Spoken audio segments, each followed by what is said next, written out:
a smile for you. Appreciate it.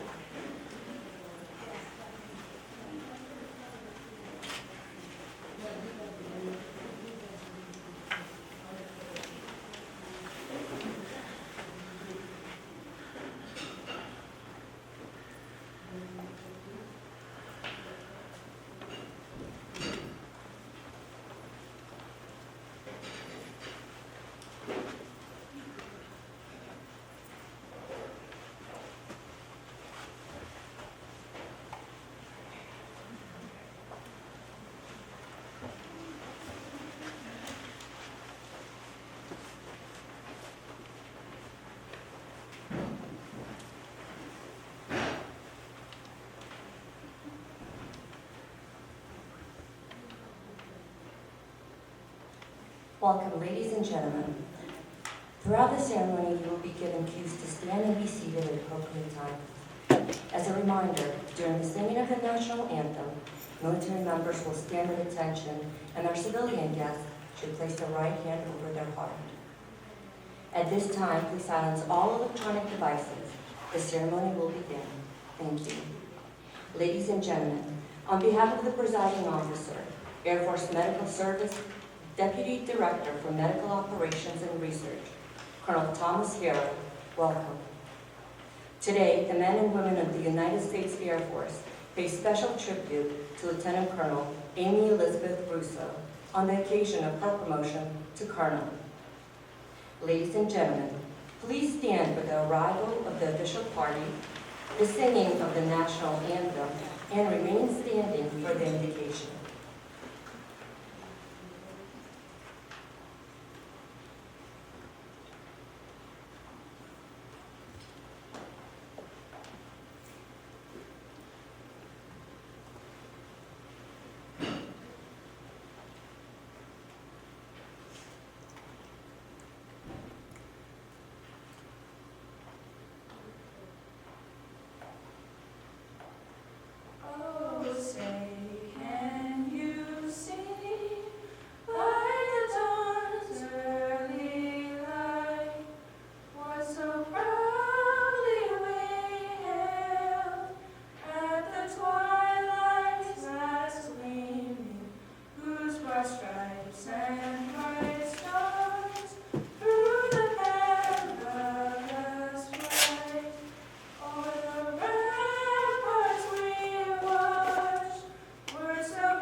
Let us pray. Almighty God, creator of all, as we gather in this celebration of promotion for Amy Russo to the rank of colonel, our hearts are filled with happiness for her and her whole family. You have prepared Amy for this day and blessed her with this special trust. You endowed her with your grace and your love. You've given her the ability of a sound mind, a strong body, and a good spirit. So God, we ask you on this day that you watch over her. For you have protected her through difficulties, and you have protected her through all the perils and problems of her life. To bring her to this point, God, we thank you for what you've done. So God, we know that to whom much is given, much is required. So God, we ask that you order Amy's steps.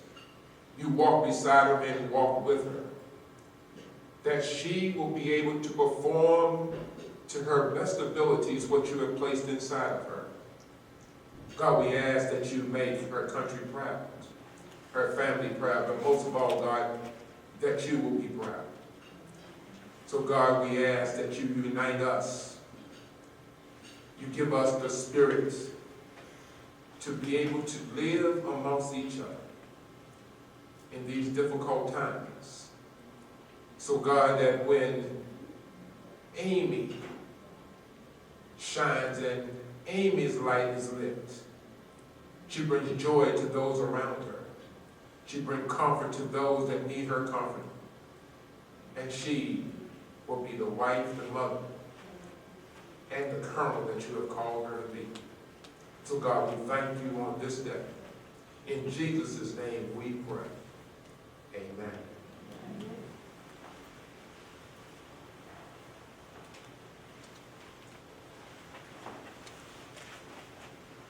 Ladies and gentlemen, please be seated.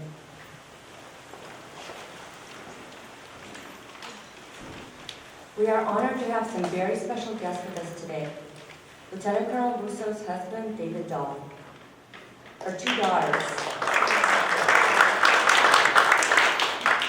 daughters, Melissa and Margaret Russo.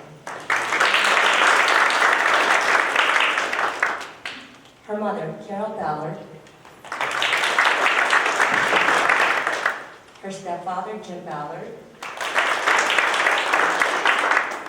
Her sister, Amanda Moore Ladd. And her brother-in-law, Duke Ladd. We'd also like to welcome Brigadier General Susan J. Pichurkowski, Director of Manpower, Personnel and Readiness, Office of the Air Force Surgeon General, and the Chief of the Air Force Medical Service Corps.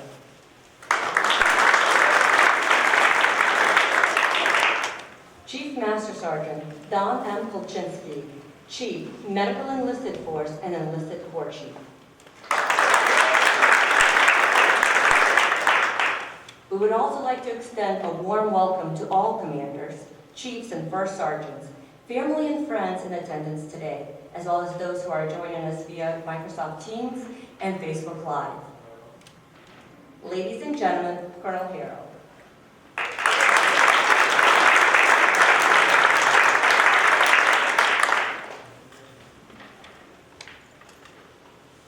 Well, I've reached the phase in life that I need quadrifocals.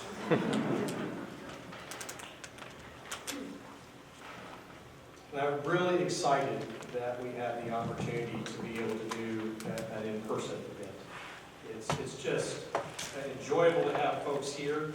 Certainly delighted for the folks that have joined us out on the internet as well. But boy, what a treat to see everybody here, Amy's families and friends. I've got a chance to speak to several of them, some before this ceremony occurred. You'll hear some of their thoughts about Amy as we get through some of this.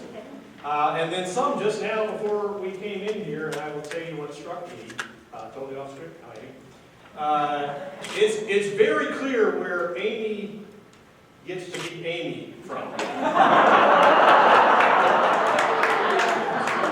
Oh yeah. So delighted to have Amy's friends and family here, and certainly, and I know that Amy's going to say this, but boy, thanks to the daughters for the national anthem. Thank you so much.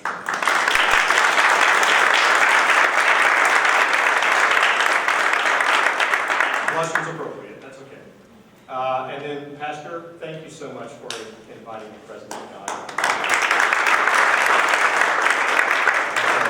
It's a phenomenal thing. Major Mikulova and the entire team for putting this on. Big event in light of the environment we're in, all the coordination that had to happen with the club in order to pull this out. You don't know it, measuring tapes in between each of the seats to make sure there's appropriate distancing and the like. So it's always difficult to put on a ceremony like this, but it's made even more challenging in the environment we're in. So thank you for all of that. I know that Amy's going to thank you as well. It's a big deal.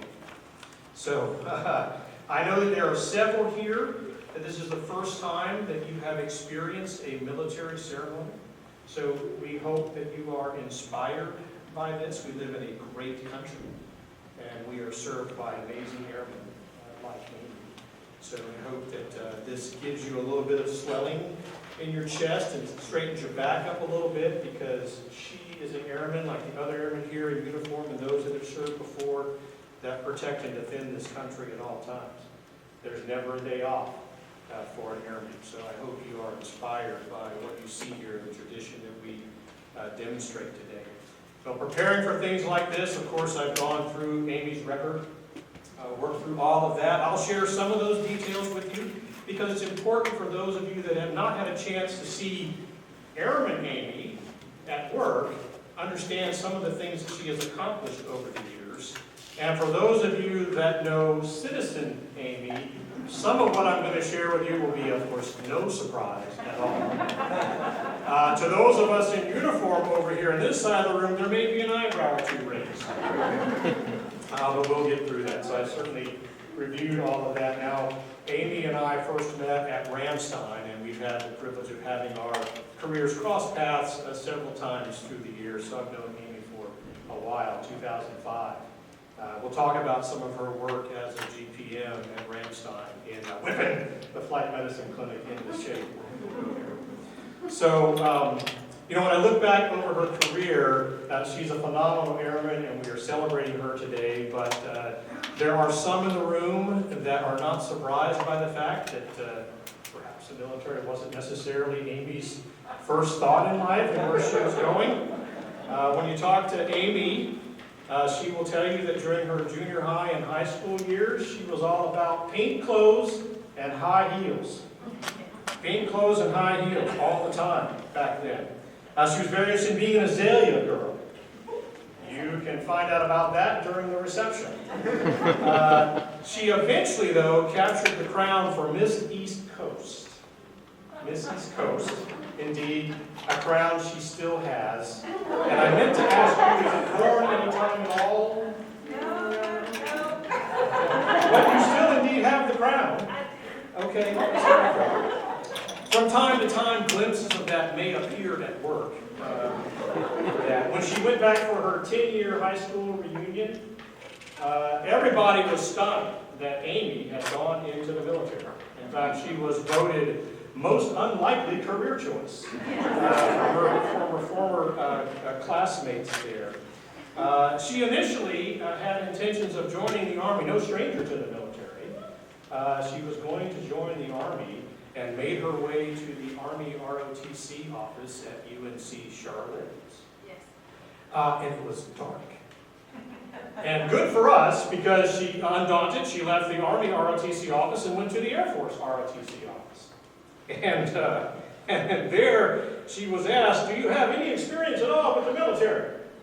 And she replied confidently, "I dated a Marine. Does that count?"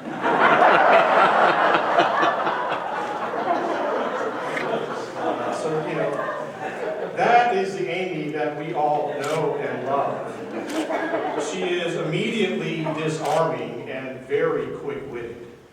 But you should make no mistake that her genuine Southern charm and her sweetness provide any lack of ability in her. Her roll up the sleeves, get the job done determination is apparent to all at work. So while she will charm you, she absolutely will run circles around you too in the office. And so it's important to that, and of course that leads into her career. She joined Air Force ROTC, and ultimately as she moved through then, she became the vice commander of the cadet detachment there during her time at Air Force ROTC, and she matriculated out of there to Warner Robins Air Force Base in Georgia, where she was assigned in the manpower division, the manpower office for them. And she was given a very small work area to work in, a tiny desk, a broken stool by some accounts to sit on. And at least listening to Amy, what I gathered was the idea was for the lieutenant to go over there, do your job, and don't make any waves in the office. And of course, Amy was not going to have any part of that. It wasn't going to be the case. So here she is as a lieutenant. She's learning her job, which is what we expect of lieutenants in the Air Force. Go learn your job. Right? But not content to do that, she learns her job. And then, and I've got to make sure I get this properly, because I had never seen this term before, She was the best production enhancing capital investment program in AFMC, reducing the timeline for all of that by 50%. I think Colonel Sue is here today. I didn't get a chance to. There you go. That's right? Right on. So she not only does that there in her job, being a lieutenant, she also ends up designing an entire deployment process, which at that point had not really been a focus. Remember the time of the world we were in back then. So Amy had to stand up that entire process and be a part of it. That's exactly right. And so she did all of that work, learning her job, excelling in her job as a lieutenant. But not only that, so Amy, being Amy, finds her way into just about everything there is to do on base. She joins the Company Grade Officer Association, but doesn't stay a member, ultimately becomes the president of that. She volunteers for every project that can happen on the base, including some international events. I understand the tattoo that involved our British partners and colleagues. And accidentally was also the anchorman for the Air Force News program on Warner Robins. There are several in the room, don't raise your hand, but who will remember, and that's the way it was. That was Amy for Warner Robins, reporting the status of the base on, and it was broadcast. It was. Correct? The Yeah. Bears had a local TV show. Exactly, broadcast on the base. So she is doing her job, she's investing in airmen, investing in the community of the Air Force, and then Colonel Seward sees all of this and says, you know what, I need you to be my wing executive officer. So there's a great story for those of you who don't know about a call sign she was given while working with Colonel Seward. The call sign is egg. You need to ask her about that once we're back in the reception later. She was the egg in the command suite. But for those of you that have not been around the military, the executive officer is not just the manager of the office and the commander's schedule and office visits and things of that nature. The executive officer at the wing level is engaging in all the correspondence that takes place in the wing, is actually a conduit for all the subordinate commanders that need to get to the wing commander's attention, squadron and group on the wing. Orchestrates really the day-to-day operations of the wing on behalf of the wing commander. And wings like that size, and they don't necessarily have a chief of staff, director of staff, the executive officer becomes that on behalf of the wing commander. So there's young Amy doing her job, making the manpower shop, best in AFMC, getting involved in just about everything you can get involved in the base, captures the attention of the wing commander, pulls her up to be the executive officer, and she's running it. Right? And is that any surprise to anybody here? But that's how Amy rolls.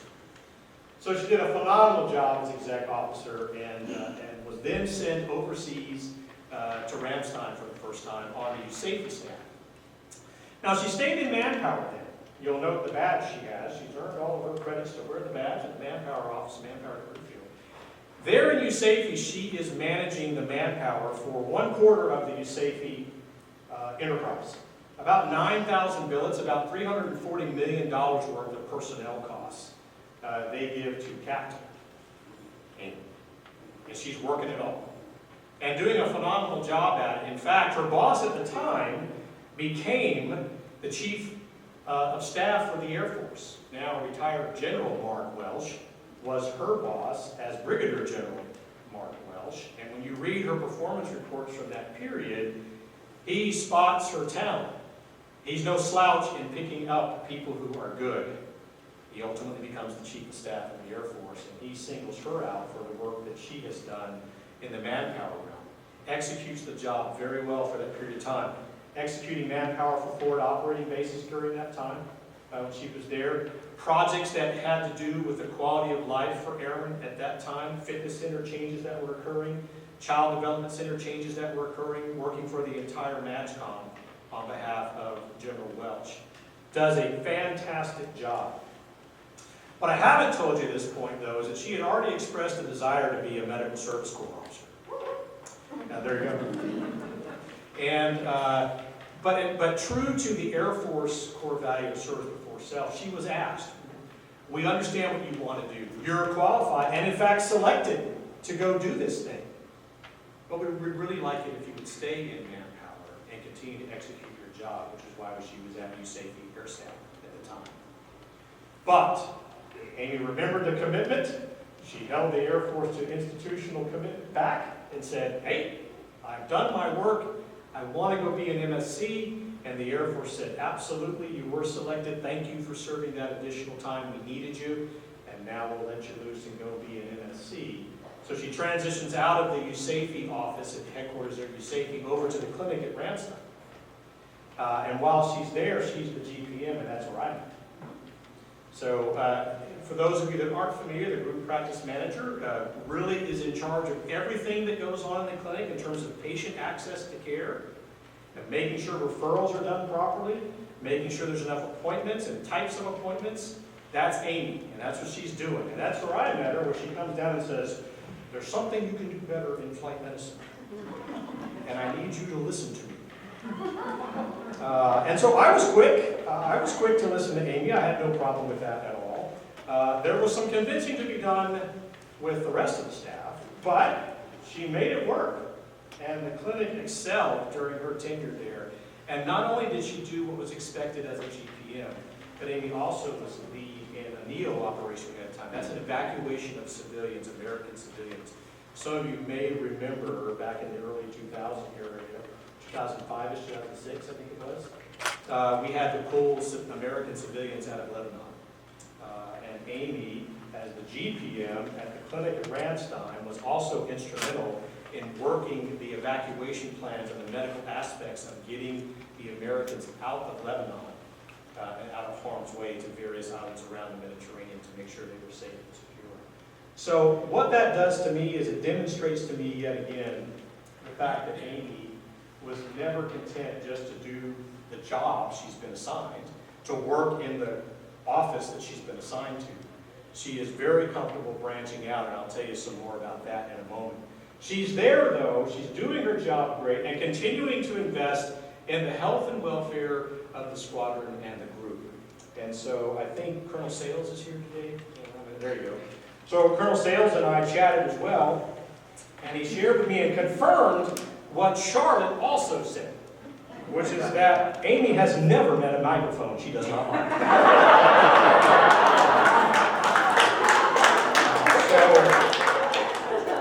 I am told at the Medical Group Management Association annual conference, Amy managed to get up on stage, commandeer the mic, and belt out an impromptu tune. The name of it was?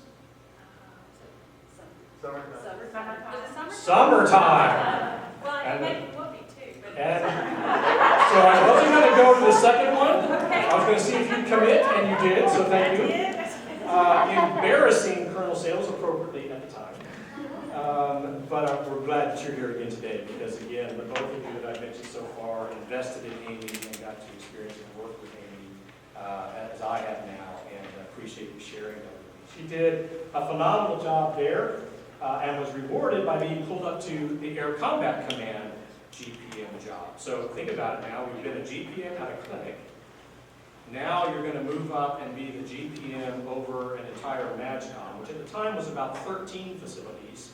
Over 13, there were some changes going on. Now Amy is now managing the kinds of things she did at Ramstein, but on behalf of the entire MAGCOM, all of those clinics, and providing idea and guidance to them at the time. $14 million COVID contract at the time, and developed a provider utilization tool, got that correctly, that was going to determine how providers could best manage their time in clinics. And it was such a great tool that the MAGCOM surgeon introduced the concept to General Ediger, and Ediger then adopted that at AFMOA, our Air Force Medical Operations Agency, for the entire Air Force. So, lest you think, sweet Amy's, with her southern and gentle charm, is not a hard worker and can't roll her sleeves up and get a job done. She does, and she does everywhere she goes. She moved out of the ACC job over to Langley, working in GPM there, working on contracts there, including $280,000 worth of increased revenue during that time, I read, and a $28 million healthcare program at that time in Langley. And I know your family here is very familiar with Langley. We talked about Suffolk County coming in, so you know all of that, where she was at and hanging out. A phenomenal time for her there. And then she goes back to Germany. Now, ladies and gentlemen, there are airmen in this audience who have worked their entire careers to get to Europe once. And Amy ends up spending nearly a decade in Germany. She goes back the next time, this time around 2013, and she's at Landstuhl. And Landstuhl is a very interesting situation at the time. It was a squadron under Ramstein, but over at the Army Medical Center. So it really functioned like its own group. While there was a group commander at Ramstein, in essence, Amy, along with Colonel Neves, really ran the group over at Landstuhl, doing all the things that you would expect her to be doing as a SGA, a senior administrator, as well as, in essence, the deputy commander for the entire outfit there. And yet again, doing phenomenal stuff. Now, I like what Colonel Neves said about his tenure with her, and he said to me, let me get this right here, that, oh yeah. So Amy was tough like a southern mama, and fierce as a mama bear when it came to protecting her airmen, making sure that her airmen had the best in getting their job done, and were protected where necessary and elevated where appropriate in order to do their jobs every day. So that's what Cheech had to say about you. And I thought that was awesome. Tough like a southern mama and fierce as a mama bear. Now, she did all of what she was supposed to do in her job and oversaw a huge IT expansion project during that time, and yet again another evacuation operation. This time from AfricaCom. You may remember the Ebola outbreak back at that time. And so she was responsible for orchestrating and moving people out of Africa to protect them from exposure to Ebola. She moves on from Germany. Oh, and by the way, while she was there in Germany, I'm told she took quite a liking to local wines and schnapps. Schnapps. And so much so that she's well known in the village schnapps house, and they send bottles of love to her. They have not forgotten her, and that's awesome, because again, Amy not only works hard, but she enjoys life. And so I was delighted in hearing and learning about the schnapps house in the village there. That's totally awesome. We crossed paths when Amy moved to be the MDSS commander at Shepherd Air Force Base in Texas, and I was at AETC at the time. And there, Shepherd is also a unique environment. It is the busiest airfield for undergraduate pilot training in the Air Force. They train both American and European pilots at Shepherd Air Force Base, and it's the largest tech training center in the Air Force there at Shepherd.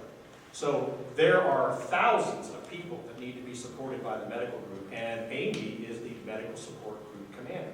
So everything that's happening in the medical group, everything that needs to have support in order to make healthcare happen, that's Amy. So all that stuff I mentioned to you, she's doing all of that and doing it at a large base. And then on top of that, Amy is not only the MDSS commander, she oversees the Phase 2 training program for laboratory and radiology there. So she's doing all those things necessary for an MDSS commander and overseeing one of our graduate medical education programs for our enlisted airmen, learning to go into the fields of laboratory and radiology. So amazing work at Shepherd. Does a phenomenal job there at Shepherd, and then comes up to Air Staff, finally with us here in DC, and we get to have our paths cross again. So Amy, as her job here now in DC, is in the support division. And so now she is looking at contracts and things for the entire Air Force. And so to make sure I get the numbers right, that's a $108 million referral management program, responsible for about $2 billion with a B in patient care. Okay? And she and Colonel BT, who are here, are also overseeing our work on the next TRICARE contract, the military's medical insurance program, to the tune of about $60 billion. She was selected to be the lead for the Air Force surgeon while she's here in putting together our trauma pilot program, most notably out at Nellis Air Force Base in Las Vegas. That was a requirement in the National Defense Authorization Act. So Amy and her team are executing now things that are necessary for our national defense and maintaining our medical currency in delivering trauma care, Nellis being our pilot platform. And if you don't think she has a hard job there, she's trying to get implementation of the National Defense Authorization Act, which requires involvement with Congress, which requires involvement with the DHA and state and local entities out in Nevada. It's a big deal. And she's constantly on the phone trying to make that work. And we're there-ish, doing a fantastic job with that. And lastly, I'll share with you that not only is she in the support division doing all those things that I just told you about, but General Miller also selected her to head up our Medic X program. The Medic X program is all about expanding the capabilities of our technicians, our medical technicians, and making sure they have the right basic skills in order to perform patient care wherever we have to go. It's a complete change in what we have done in the past, so that all medics, regardless of what their career field is, have basic medical skills, capability in order to be able to treat airmen and soldiers and sailors and Marines if they're wounded. So Amy and her team have been heading up that strategic project over the last year or so. Phenomenal work. So through it all, the hard work, managing literally billions of dollars in Air Force programs, impacting at this point countless thousands of airmen's lives. Amy never lost sight of her family and friends, and it's been a pleasure to chat with you and learn a little more about Amy as we approach today. Never lost sight of what's important.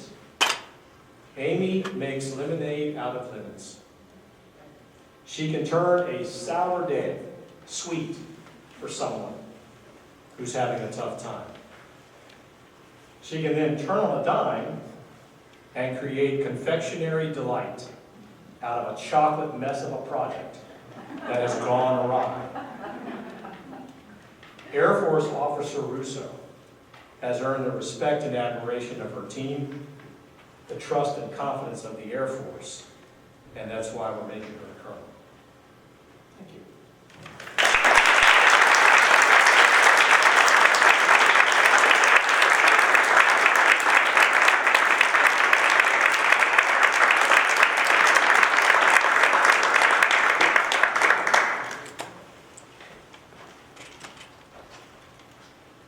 Thank you, Colonel Harrell.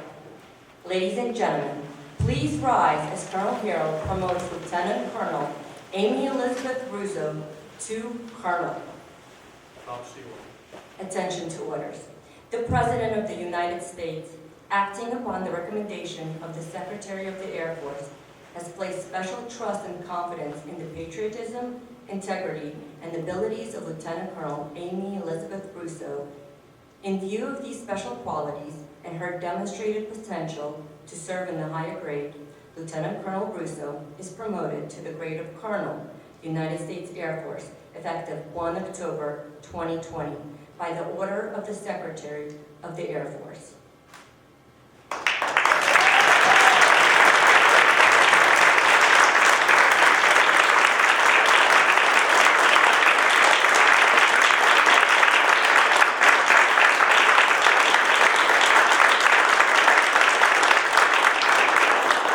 Please be seated. Ladies and gentlemen, we invite Colonel Russo's husband David and daughters Melissa and Margaret to join on stage to pin the new rank insignia on her service code.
presiding officer administers the officer's oath to Colonel Russo.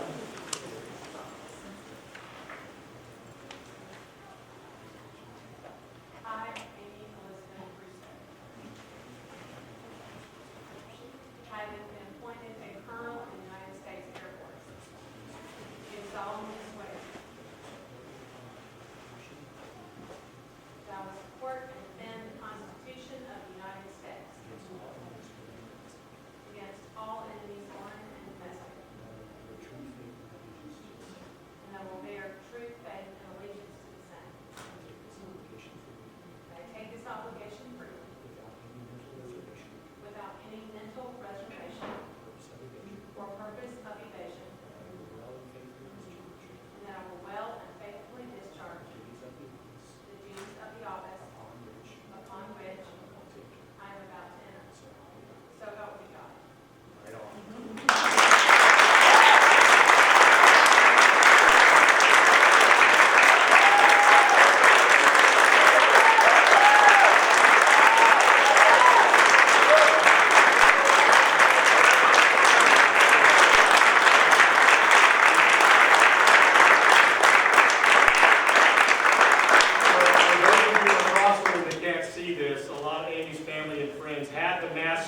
That have Amy's face on it, and congratulations, Colonel Amy.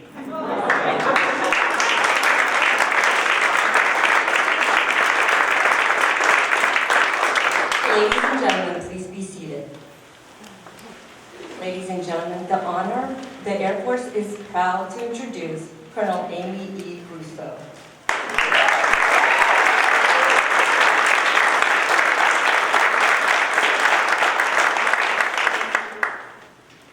I have to put my glasses on because I'm of that age now. Don't laugh at me, sweetie. All right, ladies and gentlemen, good afternoon.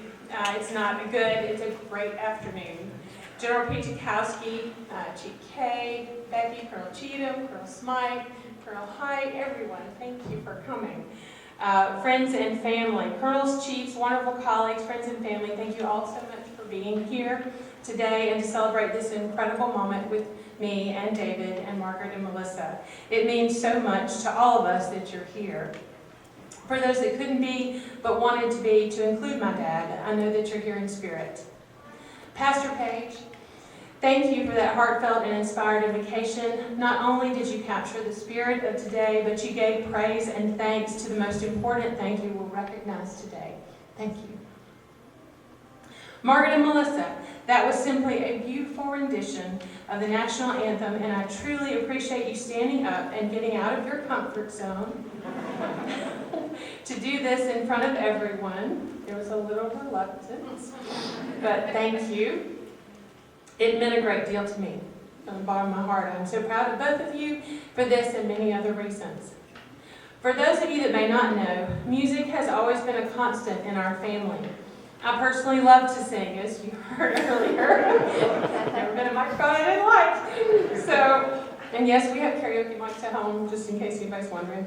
I do love to sing. Over the years, I've offered to sing the national anthem for many colleagues and friends. I even sang at my own promotion ceremony. Yes, General Peachikowski, you can do that. Protocol didn't say you couldn't. So, I couldn't find it written anywhere. I sang at my own promotion ceremony to First Lieutenant that Colonel Stewart officiated at, and for one of my majors, wherein I was also officiating. And that's got me the nickname of the Singing Squadron Commander, thanks to Colonel Kelly Rank, if you're listening. If you were able to dial in. But for today's occasion, I was advised that it would probably be a good idea to get someone else to do it for me. And I listened. My first thought was the two of you girls. As always, you have made your mama very proud. Ceremonies such as this require a great deal of planning, and in the midst of a pandemic, well, you can imagine it's just a little bit more complicated, as Colonel Harrell had mentioned. It took a lot of hands, creative thinking, patience, and style to pull this off. And when Ina offered to lead this effort as my project officer, I couldn't have been more pleased. Major Mikulova, thank you so much for making this vision a reality. You made every detail perfect.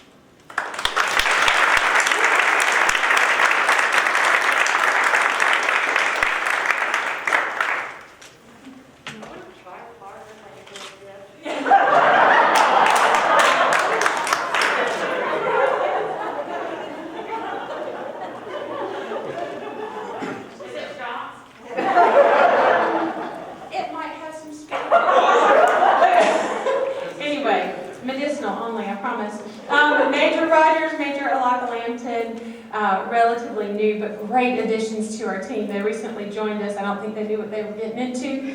But thank you for jumping in and helping us pull all this together. Where are they? They're right over there. They're over there? Okay, thank you. To Lieutenant Colonel DiVittorio, Captain Renfro, thank you very much. Thank you to the Bowling Club staff, Melissa the chef back there, for making all of this possible, a fellow Southerner, love her. Social distancing and all. To my friend, most talented photographer that I know, thank you for making the drive up from Wilmington, North Carolina to be here today. Ken is like a member of the family. He's been recording important moments of my life and our lives for over 30 years. From pageants, yes, he knew me then, to weddings and christenings of my babies. It's a blessing that you're here today, so thank you. It's an honor. Colonel Harrell, wow. That was awesome, sir. I appreciate it. Thank you for presiding over today's ceremony. I know what your schedule looks like, and thank you.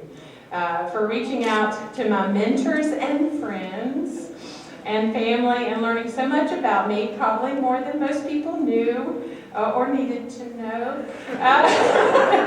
Something about things being taken to the grave. Yes. Thank you, Charlotte and Steve.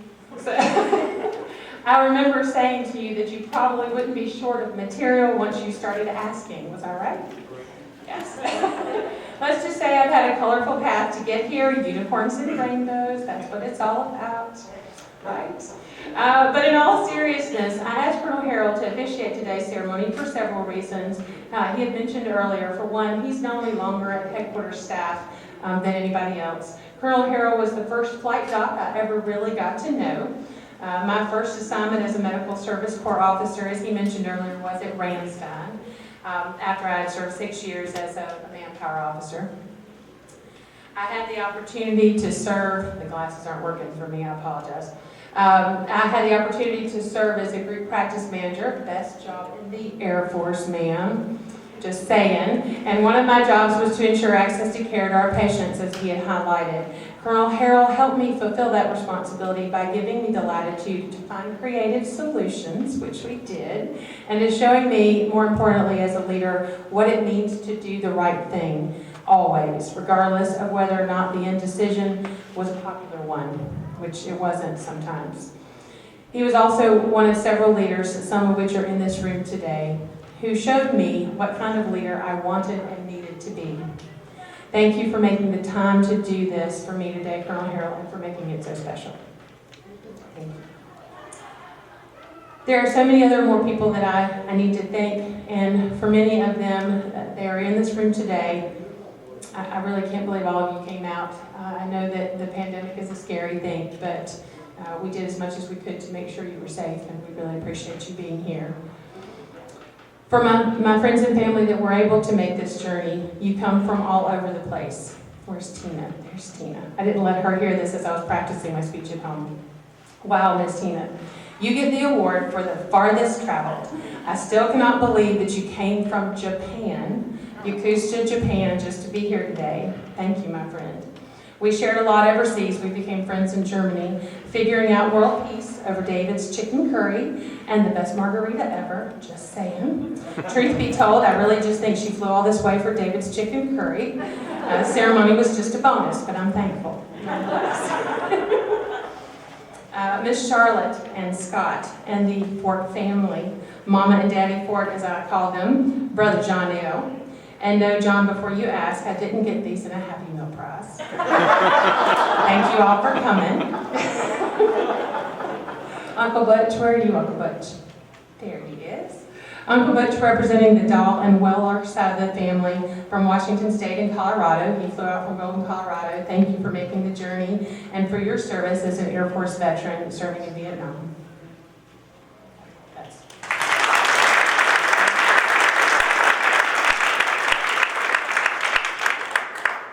Emily and Tim, thank y'all for coming all this way. They came up from North Carolina. I know there's been a lot of challenges over the last year, and it means so much to me that y'all could be here. Mama, Jim, my sister Amanda, Brother Duke, there are no words big enough to say thank you. I came from a small but close family. Just my sister and I were our only siblings.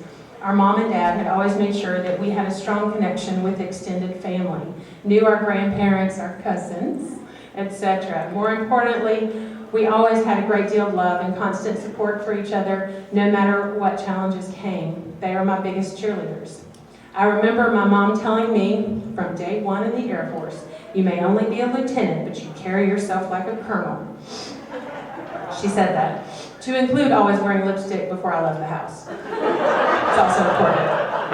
Am I right? Yeah. She had one of my first mentors in the Air Force in mind, Colonel Deborah Baker. Colonel Stewart will remember, the support group commander, as she was always put together, and Mom liked her. I also have to thank especially my crazy, funny, talented sister, Amanda, telling me, "See the bird, be the bird." You are the bird.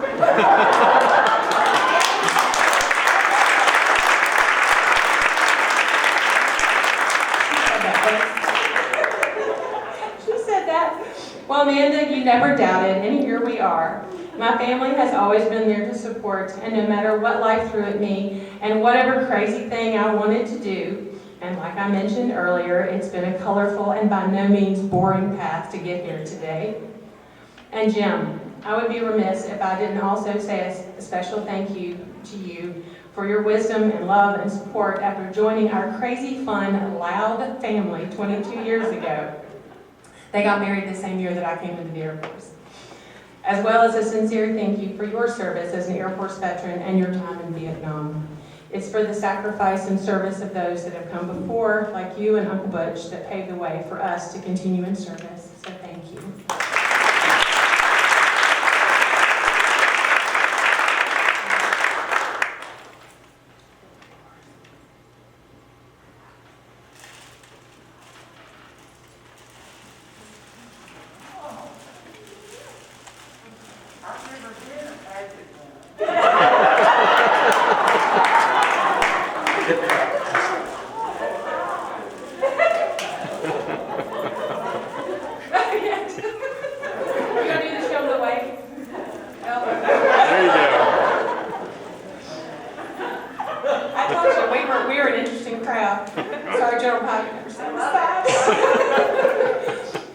There are many more people that I need to thank, and some of them I will mention a little later, but for those that I don't today, just know that you have touched my heart by being here today, and for those that could not be here for the kind words and love that you've shared over the past several weeks, I'm truly grateful. Plus, I stand between all of these folks here today and the cake, so let me get on with it.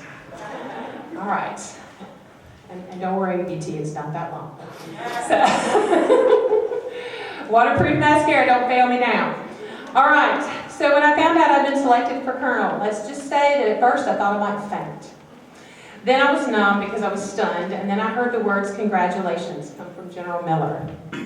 And then I knew it was real. And then I started to think, how the heck did I get here? Colonel Stewart knows I didn't expect this. He presided over my lieutenant colonel promotion ceremony, where I plainly told him, "You did my first promotion, I'd like you to do my last." He's here, by the way, as we've already acknowledged him, and thank you again for coming, you and Miss Barb, and thank you for your 30 years of service.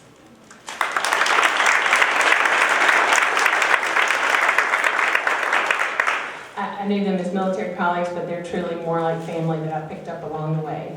And they've seen all stages of Air Force Officer Amy start to finish, so bless their hearts. Let's just say it was a very nice surprise to be on that list, and it took a minute to sink in.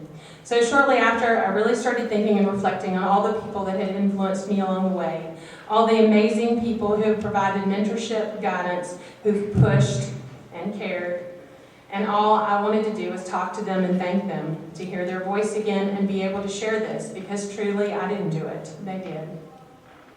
So the next couple of weeks I made phone calls, and it was great to talk to some folks I hadn't talked to in years, like Colonel Rocco and Major Jones from our ROTC detachment. Make no mistake, you have to work hard and you have to stay the course to progress and promote in the military, but it's not about accolades on paper or individual accomplishment as much as it is about the faith that others see and have in you, what they see and what you don't see in yourself.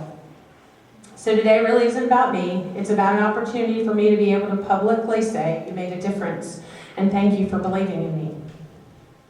So I wanted to take just a minute, so just bear with me, to indulge me on a few lessons that I learned along the way. Now, some of those lessons and mentorship that I've benefited from, let's just say some of it was a little hard to chew at first. There was a lot of growing, change, evolving that took place. But before I get into all of that, I need to go back and provide a little frame of reference. Surprisingly, Colonel Harold already provided some of that. But let's just say, when I came home and I announced, I have decided to join the Air Force ROTC detachment at the University of North Carolina at Charlotte, my family and friends from my hometown in Wilmington did not see that coming. I was the girly girl who had embraced the 80s, lock, stock, and barrel. Big hair, big earrings, color-coordinated high-heel shoes, and all. Yes, that was a thing. We even painted our shoes to match outfits.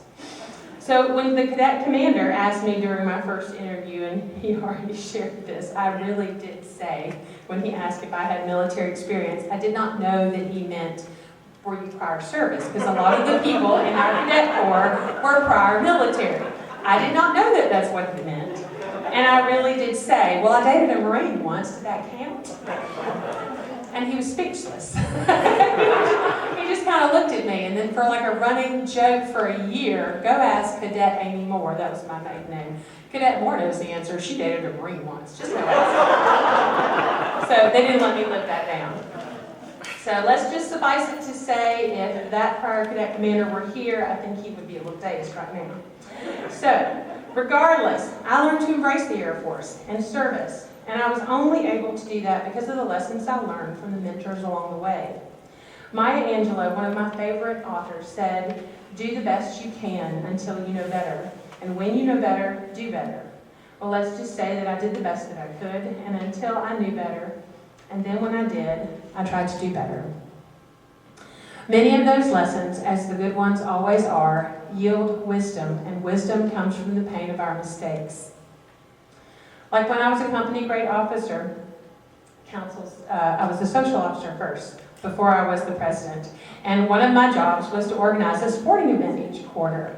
Junior officers versus senior officers on base. Fun stuff. We did bowling events, we did volleyball, we did whatever. Well, I had this brilliant idea, because Warner Robins is a very nice golf course, and there's a lot of people who like to golf there. It's a thing.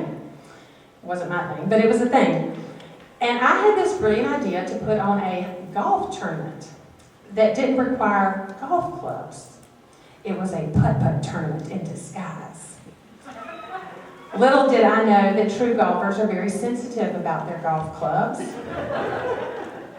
Needless to say, I got to play 9 full holes of real golf that day, one of 2 of my command-directed games in my career.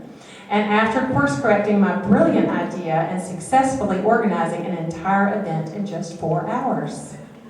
So I had to do that. I learned 2 things after that experience. 1, just about anything can be turned successful if you don't give up and you have a little bit of logistical skill. And 2, as I'm setting up for my first ball at the first tee, and the 2-star general, Air Logistics Center commander, that, oh, by the way, I was on his team, is a few feet behind me, and he says, Amy, generals don't like surprises. So I learned that generals and most senior leadership really don't like surprises. Another lesson. Learning how to shape your thoughts and to make your points succinctly. And I bet y'all are thinking I'm not going to do that, but I really am. I had a lot of thoughts. Because the colonel in front of you is saying, get to the point. As some of you know, I have always been a little verbose. Or maybe, as a captain, when your first MSC mentor tells you after your first executive staff meeting, nobody cares what the captain thinks, Amy. They only care what the captain knows, and accurate data and knowledge gives you license to speak. Until then, you don't speak. Thank you, Steve. A little hard to chew, yes, but he was right. And I thanked him several times for that and other sage advice and lessons over the year, because he never steered me or any of the MSCs wrong. His goal was to simply teach and to build up people and programs, and he's done that everywhere he's been. Thank you, Steve, I mean it. But maybe now somebody will care what the Colonel thinks, as well as what she knows. So, just saying. I remember the voice, and I've heard it in my head many times over the years from one of the strongest Southern women I ever knew, teaching me how not to get too upset over situations that everyone else was up in arms over. She'd look up at me, because she was shorter, over her glasses with that operating room nurse 100-yard stare, saying, "Really? Is there any blood on the floor? If not, what are you so upset about?" That was Colonel Barbara Caden, rest her soul. When all the world was going crazy, and let me tell you, there were some crazy times that could not have been foreseen, it was the wise words from those amazing leaders that guided, influenced, and lifted not only me, but all the others around them.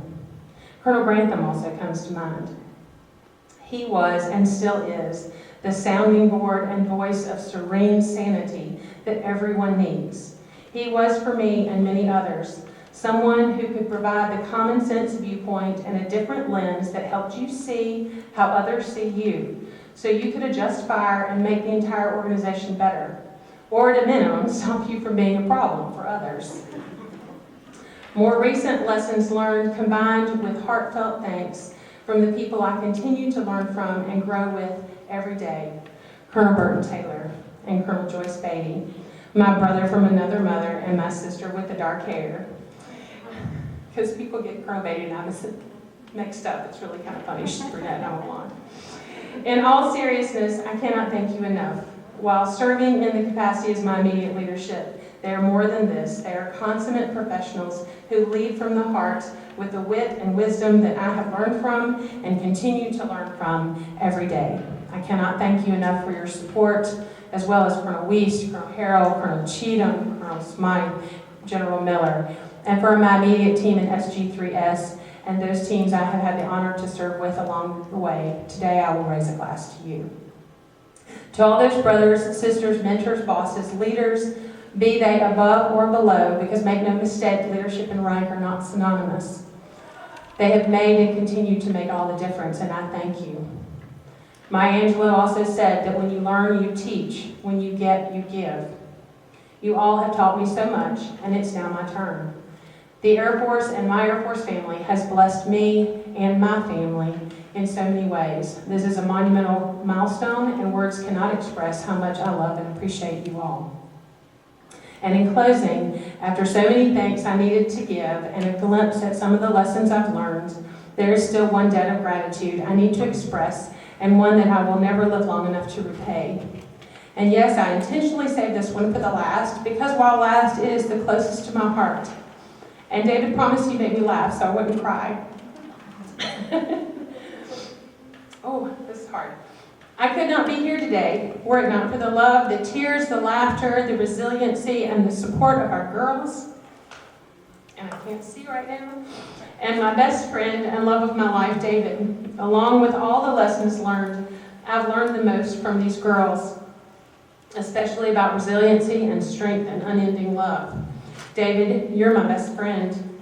You're the coolest, funniest, most wonderful man I know. Thank you, and I think you already know how much I love you. Here's to a few more years of adventure in a parking place.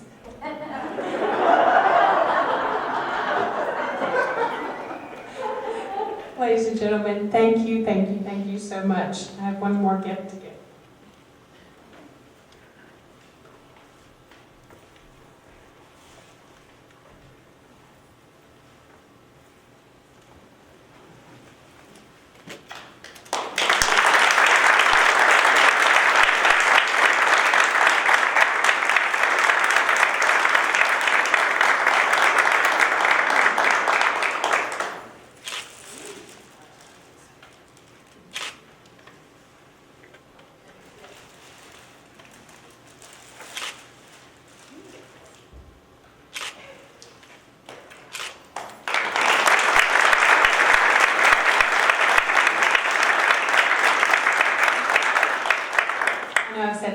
lot that I mean it from the bottom of my heart. Thank you all.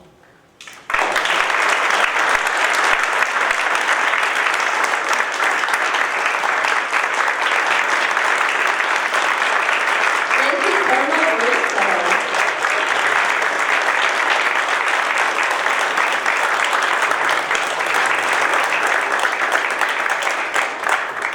Ladies and gentlemen, the men and women of the United States Air Force are proud of Colonel Russo and wish her family good luck and Godspeed. Please stay standing and join us in the singing of the Air Force song, followed by the departure of the official party. I have microphones I don't like. Off we go. It's a wild blue yonder, flying high into the sun. Here it comes, sing to me our thunder, and boys, give her the gun, give her the gun. Down the ice, siren flames from under, off with one hell of a roar. We live in flames, we're down in flames, hey, nothing can stop the U.S. Air Force.